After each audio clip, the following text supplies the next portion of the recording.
नमस्कार, आप देख रहे हैं पब्लिक टाइम्स। आइए जानते हैं गोपालगंज की खास खबर। गोपालगंज के थावे प्रखंड के इंदरवा रफी गांव निवासी वसीम अकरम दुबई की जेल से रिहा होकर अपने घर लौट आए हैं। उनकी घर वापसी से परिवार में खुशी का माहौल है। रोजगार की तलाश में दुबई गए वसीम को 6 मार्च को प्रतिबंधित क्षेत्र का वीडियो बनाने के आरोप में हिरासत में लिया गया था। बाद में उन्हें 10 वर्ष की सजा सुनाई गई, जिससे परिवार गहरे सदमे में आ गया। परिजनों की गुहार पर गोपालगंज के सांसद डॉक्टर आलोक कुमार सुमन ने विदेश मंत्रालय से संपर्क कर मामले को गंभीरता से उठाया। भारतीय दूतावास और दुबई प्रशासन के समन्वित प्रयासों के बाद कानूनी प्रक्रिया पूरी हुई और वसीम को रिहाई संभव हो सकी। भारत लौटने के बाद वसीम सबसे पहले सांसद डॉक्टर आलोक कुमार सुमन से मिले। सांसद ने उन्हें गले लगाकर स्वागत किया और मिठाई खिलाई। वसीम ने अपनी रिहाई के लिए सांसद, भारत सरकार, विदेश मंत्रालय और सभी संबंधित अधिकारियों का आभार व्यक्त किया। यह घर वापसी सामूहिक प्रयास, भरोसे और उम्मीद की एक प्रेरणादायक मिसाल बन गई है।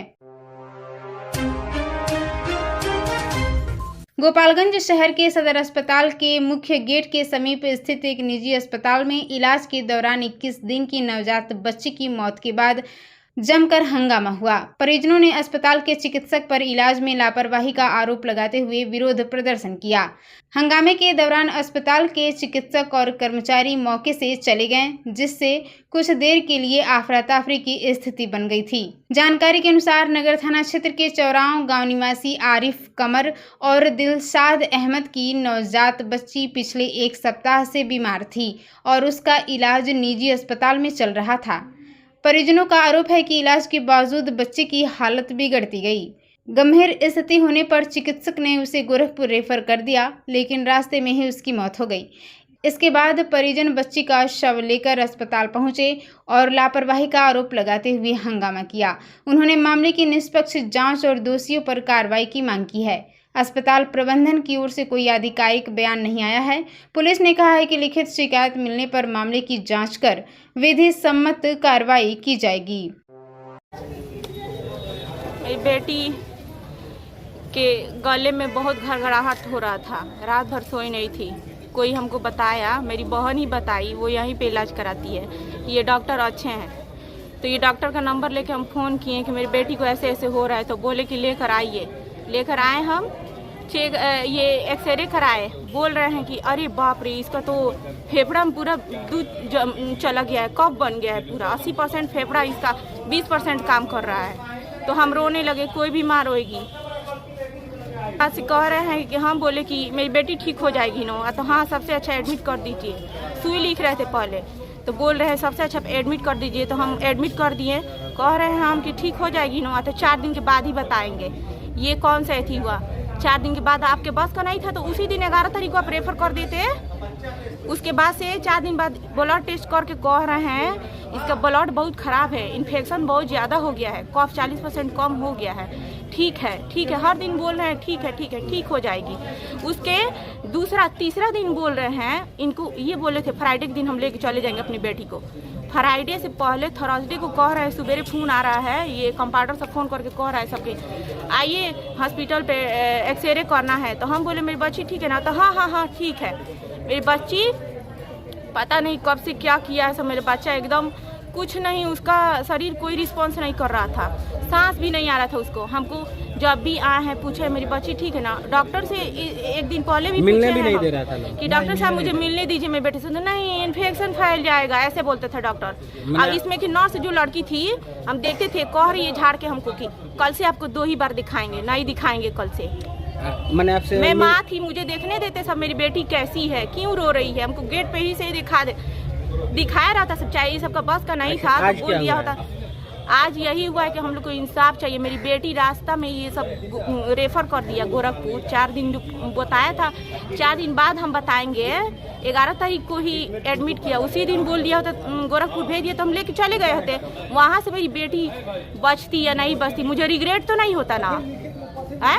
ये एडमिट करके मेरी बेटी को ऑक्सीजन पर रख के। कब मौत हुई है?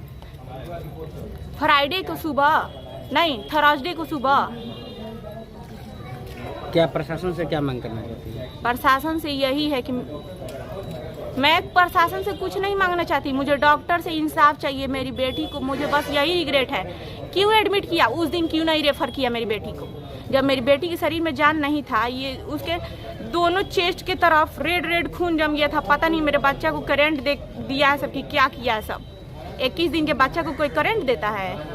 मैंने प्रशासन से कुछ मांग करना चाहेंगे कि क्या इनके ऊपर एक्शन? लाइसेंस नहीं है इसका पास, इसको रद्द किया जाए।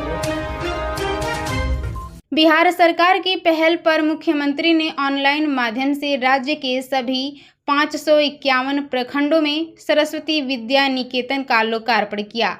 इसी क्रम में गोपालगंज जिले के सभी 14 प्रखंडों में भी आदर्श विद्यालयों का विधिवत उद्घाटन किया गया। कार्यक्रम का लाइव प्रसारण विद्यालयों में छात्र छात्राओं, शिक्षकों और जनप्रतिनिधियों ने देखा। थावे प्रखंड के सिमरा स्थित विद्यालय में जिला पदाधिकारी समीर सौरभ ने उद्घाटन समारोह में भाग लिया और विद्यार्थियों से संवाद किया। उन्होंने छात्रों को अनुशासन, नैतिकता और उत्कृष्ट प्रदर्शन के साथ अपने क्षेत्र में अन्य बच्चों के लिए प्रेरणा बनने का संदेश दिया। प्रत्येक आदर्श विद्यालय में कक्षा 9 के 40 विद्यार्थियों का नामांकन राष्ट्रीय आय एवं मेधा आधारित छात्रवृत्ति परीक्षा के माध्यम से किया गया है। उत्कृष्ट शिक्षकों की प्रतिनियुक्ति भी सुनिश्चित की गई है। जिला प्रशासन के अनुसार इन विद्यालयों में गुणवत्तापूर्ण शिक्षा के साथ खेलकूद, ललित कला और अन्य सहपाठ्यक्रम गतिविधियों पर भी विशेष ध्यान दिया जाएगा, जिससे ग्रामीण क्षेत्रों के विद्यार्थियों को आधुनिक और बेहतर शैक्षणिक वातावरण मिल सके। गोपालगंज के मीरगंज थाना पुलिस ने बड़ी कार्रवाई करते हुए हथियार तस्करी के एक नेटवर्क का पर्दाफाश किया है। पुलिस ने एक कट्टा, 20 जिंदा कारतूस और एक मोबाइल फोन के साथ 3 आरोपितों को गिरफ्तार किया है। पुलिस के अनुसार गुप्त सूचना के आधार पर हरखौली ढाला के पास जाल बिछाया गया, जहां हथियार की डिलीवरी देने पहुंचे हरखौली पश्चिम टोला निवासी 19 वर्षीय सनोज कुमार को दबोच लिया गया।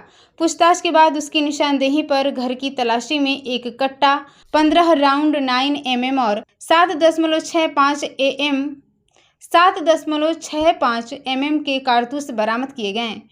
सनोज से मिली जानकारी के आधार पर सीवान जिले के अनिल सिंह और सोनू कुमार को भी गिरफ्तार किया गया। पुलिस का दावा है कि पूछताछ में गोपालगंज और सीवान तक फैले हथियार आपूर्ति नेटवर्क का खुलासा हुआ है। पुलिस सूत्रों के अनुसार गिरफ्तार आरोपी 50,000 रुपये के इनामी अपराधी मनु यादव के गैंग से जुड़े हुए हैं और फायरिंग कर रंगदारी वसूलने की तैयारी में थे। मामले में अन्य फरार आरोपितों की गिरफ्तारी के लिए लगातार छापेमारी जारी है। गोपालगंज के सिद्धवलिया थाना क्षेत्र के बलरा गांव के समीप रात को सब्जी खरीद कर घर लौट रहे एक युवक पर बाइक सवार 3 बदमाशों ने चाकू से हमला कर दिया। हमले में युवक गंभीर रूप से घायल हो गया। घायल की पहचान बलरा गांव निवासी मिथुन कुमार के रूप में हुई है। जानकारी के अनुसार मिथुन कुमार बाजार से सब्जी खरीदकर पैदल घर लौट रहे थे। इसी दौरान रास्ते में बाइक सवार 3 बदमाशों ने उन्हें घेर लिया। आरोप है कि बदमाशों ने पहले गाली गलौज की और फिर उनके पेट में चाकू मारकर मौके से फरार हो गए। घायल युवक सड़क पर गिर पड़े। कुछ देर बाद शौच के लिए निकले ग्रामीणों ने उन्हें बेहोशी की हालत में देखा और परिजनों को सूचना